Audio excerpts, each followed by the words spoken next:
Friends welcome back to my channel. आशा करছি প্রত্যেকেই ভালো আছো।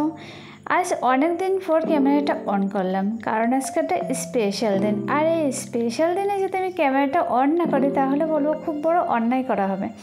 তো সেই কারণে ক্যামেরাটা অন করলাম। চলো আগে দেখা যাক অদ্রি কী করছে, তারপর তোমাদেরকে বলছি যে স্পেশাল দিনটা কেন। অদ্রি দেখো স্কুল ড্রেস পরে রেডি হচ্ছে, আর আমরা যাচ্ছি অন্য জায়গায়। অদ্রিকে স্কুলে নামিয়ে আমরা চলে যাব সোজা হসপিটালে, কারণ হচ্ছে বোনের আজকে বেবি ডেলিভারি ডেট।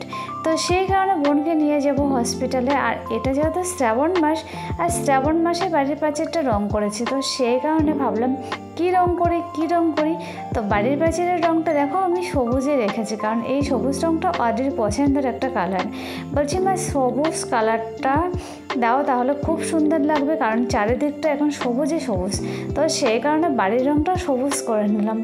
তো চলো আমরা বেরিয়ে পড়েছি দেখো বুনুকে নিয়ে। আর এই হচ্ছে বুনুর হবে আজকে বেবি ডেলিভারি ডেট। তো সেই কারণে ভাবলাম যে ডেলিভারির দিনটা অন্তত পক্ষে একটু ক্যামেরাটা অন করে রাখি। যখন ওর বেবিটা বড় হবে তখন ও দেখতে পারবে যে আমরা ওকে নিয়ে কে গেছিলাম, মানে ওকে আনতে। তো চলো সেই কারণে তো ক্যামেরাটা অন করা। আর আমরা যাচ্ছি অটো করে, কারণ ও গাড়িতে উঠতে পারবে না, বললো গাড়িতে সমস্যা হবে, তো গ্যাস গন্ধ অনেক ঝামেলার একটা ব্যাপার আছে। তো সেই কারণে আমরা অটো করে বেরিয়ে পড়েছি। আর দেখো আমরা চলেও এসেছি, যেহেতু আমি এসেছি, জেঠি এসেছে, আর একটা মাসি এসেছে। এখানে কিন্তু ওর হাজব্যান্ড যেহেতু দিল্লিতে থাকে, তো সেই কারণে সব দায়িত্বই কিন্তু আমার ওপর, কারণ আমি দায়িত্ব নিয়ে ওকে রেখেছি বাড়িতে। আর সেই কারণেই কিন্তু অনেকটা দায়িত্ব, অনেকটা চাপ, অনেকটা মানে টেনশানে আছি। আর ওকে নিয়ে বসিয়ে রেখে আমি একটু দোকানে এসেছিলাম, কারণ কিছু টুকিটাকি জিনিস কিনতে হবে সিজারের আগে। তো সেই কারণে ওই জিনিসগুলো আমরা কিনতে এসেছিলাম, আমি কিনতে এসেছিলাম জেঠিকে এবং মাসিকে বসিয়ে আর ওকে বসিয়ে রেখে। তো ওদিকে ওর ভর্তির প্রসেসটা চলছিল, আর আমি সই সব আমিই তো করেছিলাম, যেহেতু বোনাই এখানে থাকে না। তো সেই কারণে মানে ও যেহেতু অন্য জায়গায় থাকে, ছুটির কারণে আসতে পারিনি, কয়েকদিন আগেই ঘুরে গেল। তো সেই জন্য সমস্তটাই আমি দেখাশোনা করছিলাম। আর আমরা এক জায়গায় বসে রয়েছি, কারণ ডেলিভারির সময় এখনও পর্যন্ত হয়নি। 3টে থেকে 3:30-র মধ্যে বললো বেবি তুলবে। তো সেই কারণে আমরা ওয়েট করছি।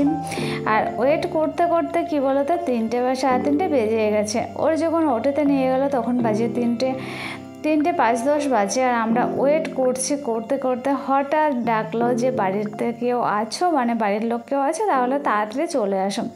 তো আমরা তো সেইখানে চলেই গেছি। গিয়ে দেখি কি বলো তো, গিয়ে দেখি একটা ফুটফুটে একটা ছোট্ট সুন্দর একটা মেয়ে হয়েছে, কারণ ওর ছেলের পেটে মেয়ে। আর এই দেখো আমাদের দেখানো হয়ে গেছে, আমরা কটার সময় দেখেছি, কি সন্তান দেখেছি সেটাই মানে আমরা দেখে ওটাই সই করে দিয়েছি।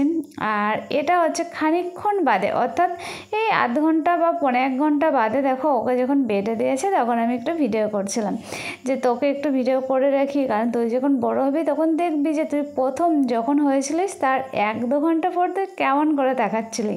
তো সেই কারণে দেখো আমি ওর তাকানোটাই আমি ওর ভিডিওটা বানাচ্ছিলাম, আর বারবার বলছিলাম যে তুই না খুব দুষ্ট হবি, কেমন করে তাকাচ্ছিস, হ্যাঁ এইভাবে বলছিলাম। আর আমরা যেহেতু মেয়ে হয়েছে, আমরা প্রচণ্ড সবাই খুব খুশি। ওর একটা ছেলে আছে, ছেলেটা একটু বড় হয়ে গেছে। ও তো সারাক্ষণ বলছে যে বোনু কখন আসবে, বোনুকে নিয়ে আমি বাড়ি চলে আসবো। তো আজকের ভিডিওটা এই পর্যন্ত। সবাই ভালো থাকো, সাবধানে থাকো এবং সুস্থ থাকো।